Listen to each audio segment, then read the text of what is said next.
There is a secret that is so powerful that it can change the course of our history.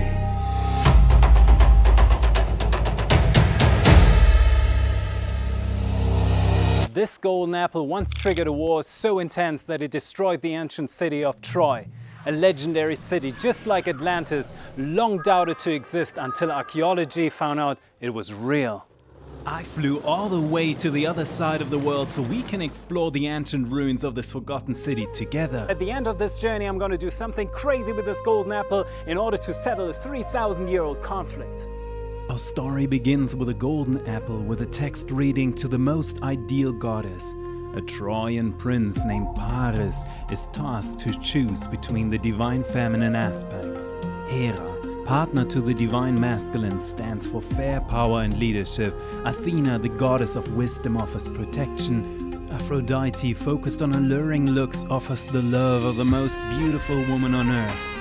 Driven by that sense of overwhelming beauty, Paris chose Aphrodite. And that decision becomes the spark that launches 1,000 ships. Troy burns. For millennia, people called it a myth, until ruins proved it otherwise. Throughout this expedition, we will suddenly learn that there was a common connect leading back to ancient Egyptian times, a connection that up to this day is still active and just as important as ever. A mysterious dark force attacked it over hundreds of years and buried its evidence with great effort. Seemingly strange ancient sources talk about a liberating divine principle that was once found in Egyptian texts, was chased out of Egypt, fled northwards to build Troy, was then chased and buried once more, surviving in ancient Greece until watered down by the Roman Empire, where it vanished forever. But what if the reason Trojans and Greeks shared knowledge? Because those cosmic information stem from a much older source. An extraterrestrial influence that touched multiple ancient civilizations.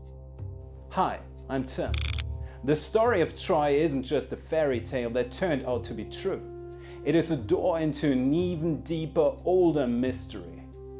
There are clues that Earth was once influenced by non-human intelligences, just as much as there are strong indications that a much darker presence not from this Earth did everything in their might to burn down texts, meticulously pulverize thousands of statues, turning cultural evidence into dust over hundreds and hundreds of years. In this film, for the very first time, we'll follow a thread from ancient Egypt to ancient Troy to ancient Greece, tracing an ET lineage called the Per-Ah. What if a cosmic war over human freedom played out right here on Earth, and just today, in today's world, fights the ultimate battle to decide over the enslavement of all humans or their divine liberation, unseen by millions? Tomorrow, we head to the ruins of Troy to re-examine the evidence and put this legend into a new light. Up next, how does this connect to an extraterrestrial species that might have come here to teach humanity a liberating secret? And could a dark force have built an installation around Earth to keep the secret? Were they starting wars and burning down evidence, twisting and distorting historical evidence on an unbelievably large scale just to keep this secret from us? Western Turkey, windswept coastlines and buried memories. For centuries, Troy lived in poetry until the 19th century. German amateur archaeologist Heinrich Schliemann started digging for the city. Human scientists believed the city was a legend, just like Atlantis, until excavation proved the city was real. Legend became fact, and facts sometimes point to bigger questions. Metaphorically, the Greek tale tells us that this golden apple was the casus belli, the cause of war. But in reality, it was ego, greed, and the unawareness that life gives us freely and infinitively what really belongs to us, which then caused terrible destruction. Today, I'm on a quest of rewriting the ending.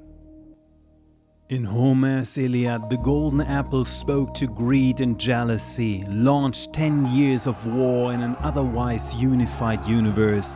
Troy falls, and with it, a library of human wisdom mysteriously vanishes from the collective consciousness. Something or someone made sure that just like the Library of Alexandria, no further text, no written evidence of the culture of wisdom of Troy remains. Up to today, nobody knows what language Trojan people would have spoken. But what if I told you that this story has a plot twist, a hidden chapter lost to human history, one that might connect Troy's fate to an extraterrestrial influence? Meet the Pera. Their name means the Great House. Small in stature, sand-toned skin, dark almond eyes, a ridge on the forehead. Their great house is not a palace, but rather a more complex dimension. And their secret is the sun is a portal to these other worlds. They send hybrids to Earth to remind us of our own divine nature. One of those hybrids may have been Akhenaten, and their teaching: all beings are one with an intelligent, living, universal being. We are the actual sun looking at themselves. This beautiful land that once belonged to ancient Greece and is now Turkish has far more to offer in terms of spirituality. One of them is that the divine masculine, the divine feminine met here in secret while there was a cosmic battle ongoing. And this is the story of today's world. Because while we are shifting to a much better, higher timeline with all shift happily now, there is an ongoing conflict in the unseen that is dramatically unfolding between the forces of the bad and the dark and the forces of the light and love that will always prevail. It's the last defiance of the darkish forces against the forces of good. And that is why I brought my partner Sarah, who many of you know from the All Shift Happening Now community lives. We are so excited to bring you on this quest with us. And if you like your timeline changed, join us for the All Shift Happening Now community lives. Every 25th, we are going live on YouTube.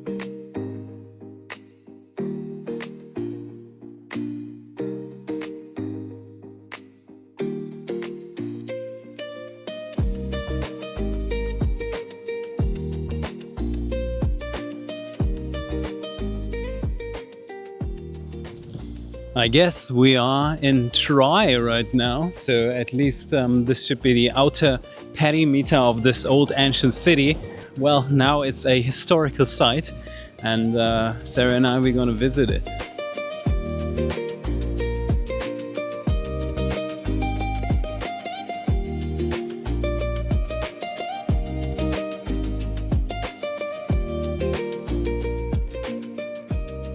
So what it seems like is that there used to be multiple layers of Trojan city. Some very, very old ones where it dates back thousands of years. And then we do have some that are more recent, where the influence of ancient Greeks and even the Romans, the Roman Empire played a huge role, which is very interesting because the Romans, with all their installation influences, they took great pride in being the descendants of Troy. You can literally see the fall of consciousness through the stonework, where the precision is pretty accurate here, and I wonder if it gets even more accurate deeper it goes.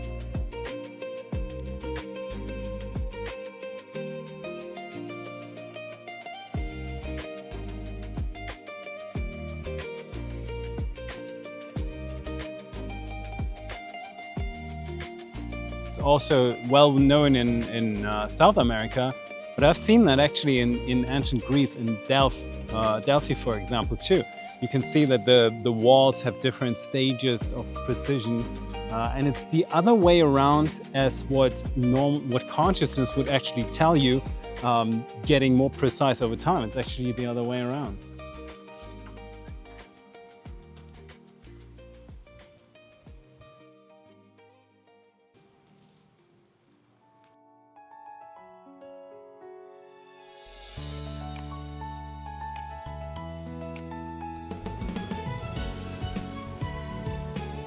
So what's really interesting is the precision, and you pointed that actually out, that some of the stones are not only cut in rectangular form, but they have curves or even straight angles and fit together almost like crazy Lego blocks, and which makes them very, very, very, very much stable against any earthquakes. And while this is not a super precise cut, we find that in ancient Egypt, but also in Athens as well.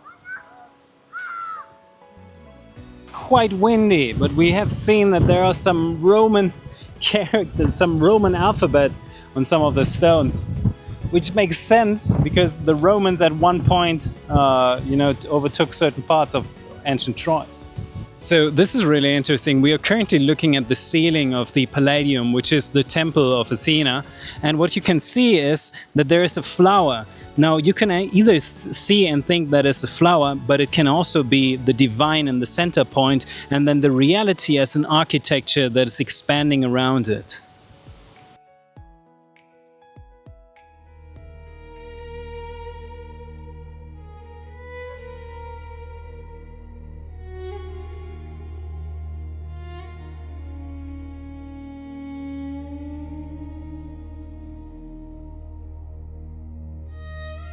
So we're currently at the sanctuary, one of the religious sites of Troy, which has been in use by the Romans as well, who had a very interesting relationship to Troy. What's interesting is that the wall behind me very much looks like Roman typical architecture. The Romans had a concrete that is even more sophisticated than the concrete that people are using today, because the way that they mix the components together, it is a self-healing concrete. And once again, just look at the difference between the upper wall, which you could tell is a newer technology, a newer construction, and the lower wall with such precision. This is the sanctuary right in the background. There is an interesting connection between the people of Troy, the ancient Greek people, and also the Romans. The Roman Empire was very, very proud, even in a time later on when Troy was already, vanished from Earth. The Roman people always thought that they are descendants of the Trojan legacy. So it is very interesting, especially when we take into consideration that the Roman Empire was heavily infiltrated by dark forces that kind of pushed the agenda of the installation forward. So let's see how this quest unfolds.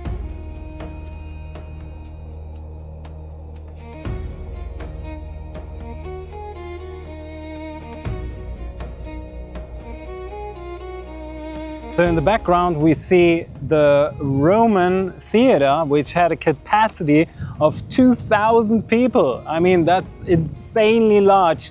The only thing that we are currently trying to figure out is when the Romans have overtaken the city, which came way later than the destruction of Troy, how in the world can scientists even claim that they had no idea and believed this to be an ancient myth? And the Romans were also so proud to be ancestors of Troy. So here's something that confused us, and we were really shocked in the very moment when we actually heard about this. This, where I'm currently standing, is the Temple of Athena, right in Troy. Now, the Trojan people were not Greek Athenians. They even fought the people from Athens. However, they worshipped and honored the goddess of Athena as one of the main deities. That seems to be confusing, but when we go back in time, it seems to make more and more sense, because Athena was not only a goddess, it was much more a cosmic principle, a principle that would lead us to the secret of life per se. 30,000 years ago in Egypt, a mysterious source taught humanity what is now known in quantum physics, yet barely understood by most in its practical meaning. We are living in a solar-based version of the universe. The sun, Aten, is not outside of us, it is us. On the basis of our existence flows an ocean of photonic particles. The golden apple is a metaphor for the toroidal field that surrounds our creation, and the choice Paris made is linked to what we do with the divine power of creation. Using it for the good of all, or for the illusion of separation, forgetting that harm to others is always harm to oneself. This is the same current that echoes in what Jesus told the world when he said, "The kingdom of God is inside of you." It is the divine freedom within us all. No tyrant can own your soul. No dark force has power over you unless using your own power against you. Atem's vision connected each person directly to the source. Atem, Adam and Eve, Adam, Atem in German, breath of life. Their message: humans are one with a living, intelligent entity that has created everything and everyone in the universe.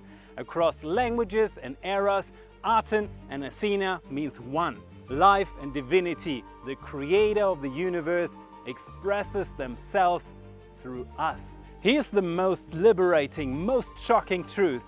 We are connected to the intelligence that births the universe. From that power we can break old cages. The greatest secret isn't outside, it is inside. We are God, the divine creative force of everything we see, living a human experience. The third eye, the eye, and the eyes reminds us that the universe observes itself through us. This journey shifted me. In Troy's ruins, I felt grief for the stigma of discord and for those who choose it. Yet, I felt hope that this time we will choose differently. We will choose for a happy shift for all. Nefarious players who have tried to suppress our divine truth throughout human history have done more harm to everyone than good to themselves. Rediscovering our divinity is liberation. The more of us who remember our own sacred powers, the more the world tilts towards peace, harmony and love, and Earth can finally make the happy shift. Now it is time to rewrite the ending of the Golden Apple story. One choice once led to conflict, because only one could win. But what if we all can win? 3 pieces for 3 goddesses, because love, wisdom and power all deserve honor. Aphrodite, love and beauty, the joy of the beautiful things in life, sexual desire.